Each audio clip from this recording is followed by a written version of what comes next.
Heute haben wir eigentlich nur schlechte Nachrichten in den News und das von schlechten Zahlen über Unfälle bis hin zu viel zu kurzen Gurten. Das alles und vieles mehr jetzt in diesem Video.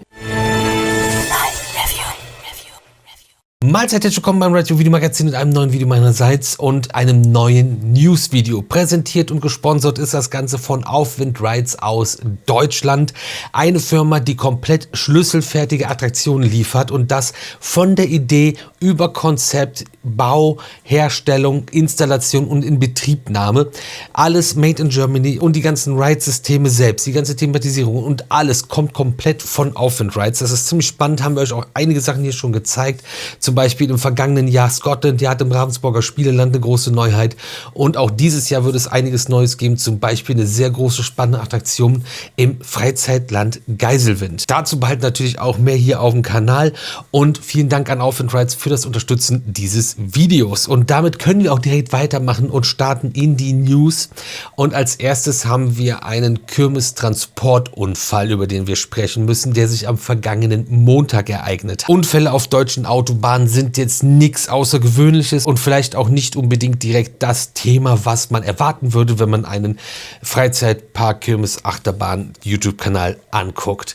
Aber es ist schon wichtig, darüber hier zu sprechen, denn wenn es zum Beispiel, wie in dem Fall vom vergangenen Montag auf der A28 dazu kommt, dass Kirmestransporte mit in solchen Unfällen verwickelt sind, ist eine komplette Existenz bedroht. Das wäre so, als ob ihr mit eurer Arbeitsstelle verunfallt und nicht mehr dorthin könnt, weil es sie einfach nicht mehr gibt.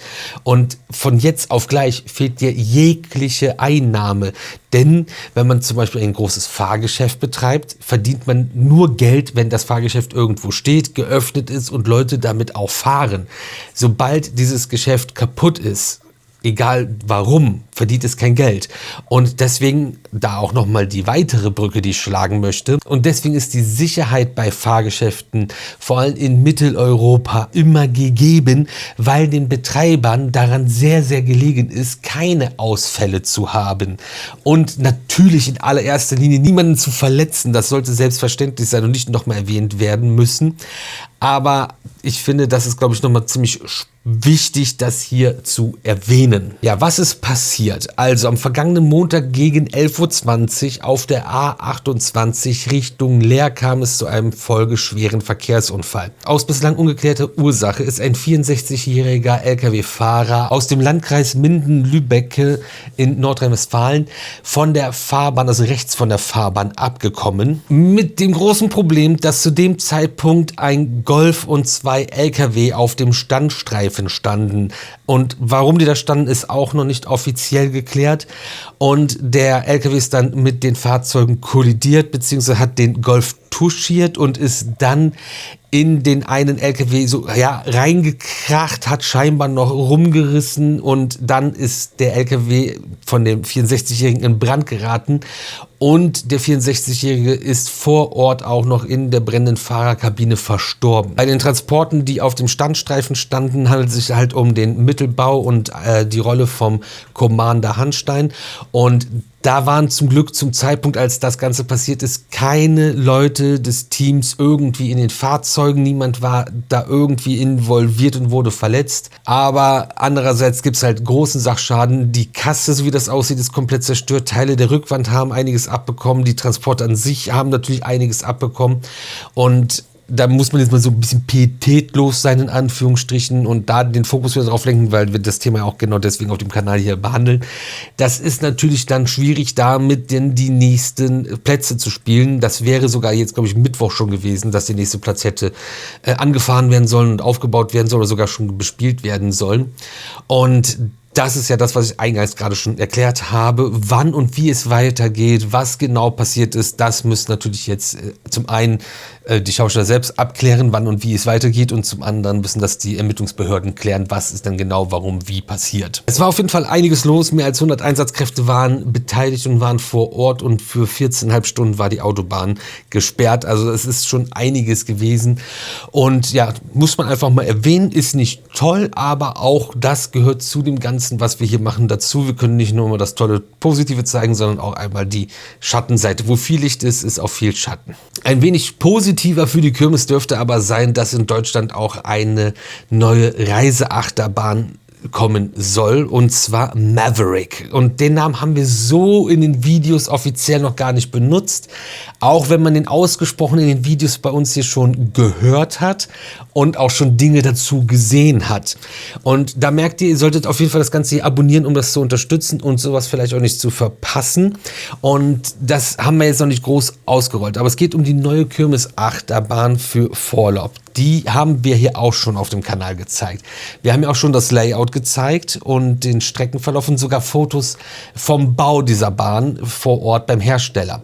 Und hier und jetzt vielleicht nochmal ein neues, frisches Bild von der Bahn, dem Layout und dem Namen Maverick, den diese neue Achterbahn bekommen wird. Wie ihr merkt, habt ihr das alles eigentlich hier schon gesehen, aber ein Abo lohnt sich, also noch dabei sein und einsteigen und auf Abonnieren klicken, wenn ihr es noch nicht gemacht habt. Und ich habe auch schon das erste On-Ride von dieser Anlage gesehen und das Ganze sieht wirklich sehr, sehr vielversprechend aus und dass es sich auch gut fährt. Aufgebaut wurde die Anlage, beziehungsweise gebaut überhaupt in China von Jinma Rides. Und Jinma Rides bauen inzwischen wirklich gute Achterbahnen. Einiges sind wir nämlich jetzt auch vor kurzem erst gefahren. Aktuell laufen hier auf dem Kanal auch Vlogs aus China von unserer China-Reise, wo einige Jinma-Bahnen auch zu sehen sind. Gestern war ein großer Launchcoaster zum Beispiel dabei von Jinma Rides, die echt inzwischen schon gute Arbeit abliefern. Und das kann auf jeden Fall spannend werden, wenn die Bahn dann nach Deutschland kommt und hier endlich laufen wird. Wann genau das passiert, steht noch nicht fest. Es gab immer wieder mal Ideen und Prognosen, aber das kann sich ja auch immer wieder ändern. Wir werden euch da auf jeden Fall auf dem Laufenden halten und sind natürlich auch schon heiß wie Frittenfett, um uns das Ganze anzuschauen und zu fahren. Ich bin sehr, sehr gespannt. Schlechtes erstes Quartal. Und da geht es jetzt primär nicht um uns, sondern um United Parks and Resorts. Das ist eine Freizeitparkkette, die betreiben unter anderem die SeaWorld Parks, die Busch Gardens Parks oder auch die Sesamstraßen Freizeitparks. Und es gab jetzt die Zahlen vom ersten Quartal, die investing.com aufgedröselt und ein bisschen eingeordnet hat. Und im ersten Quartal konnten die Parks der United Parks and Resorts Gruppe 3,2 Millionen Besucher begrüßen, was aber 5% weniger zu 2025 sind. Und auch 278,3 Millionen Dollar Umsatz sind 3% weniger als vorher. Viele andere Zahlen und Faktoren kommen noch zusammen. Das hier ist kein Wirtschaftsblog, was insgesamt wohl dafür sorgt, dass man einen Nettoverlust von 34,1 Millionen US-Dollar zu verzeichnen hat im ersten Quartal 2026. Mehr als doppelt so viel im Vergleich zum Vorjahr. Das ist echt nicht gut. Begründet wird das übrigens mit überwiegend schlechten Wetterbedingungen und Rückgang von internationalem Tourismus. Ich sag mal so, es wird einem auch nicht leicht gemacht, aktuell irgendwie in die USA zu reisen, geschweige denn überhaupt irgendwo weiter weg hinzureisen. Plus die Wetterempfindlichkeit, vor allem bei deutschen Gästen. Da gibt es übrigens eine neue Indoor-Attraktion im Moviepark Germany, da haben wir ein Video zu gemacht, das haben wir uns im Preview angeschaut. Das Video kam vorgestern direkt zum Tag, wo wir uns das angeguckt haben. Geht nicht in die Kommentare, vor allem nicht auf Facebook, da gibt es ganz, ganz viel geballtes Unwissen, oder ganz viel Unzufriedenheit, die welche in Kommentaren ausgedrückt wird mit ziemlich wenig Fundament.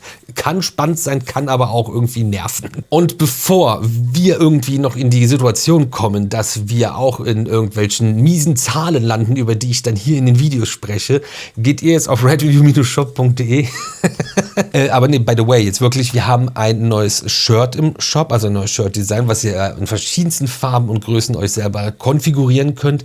Und es ist ein neues Städte-Shirt mit 9 Städten für richtige Nerds, wie ich gemerkt habe, die sich wirklich auskennen, welche Städte wo sind. Und ja, checkt das gerne mal aus.